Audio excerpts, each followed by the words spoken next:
Hello friends, ఈరోజు కూర పొడి ఎలా చేసుకోవాలో చూద్దాం.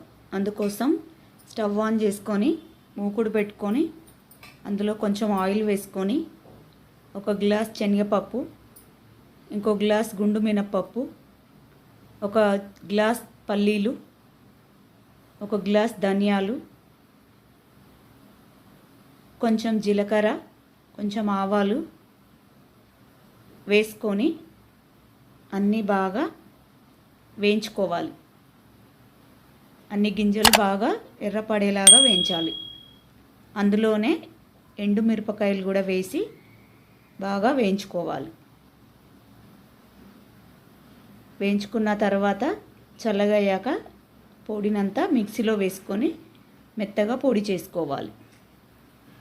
కొంచెం చింతపండు, ఒక స్పూన్ ఉప్పు వేసి బాగా పొడి చేసుకోవాలి. ఇది కూరలలో వేసుకుంటే చాలా బాగుంటుంది ఫ్రెండ్స్.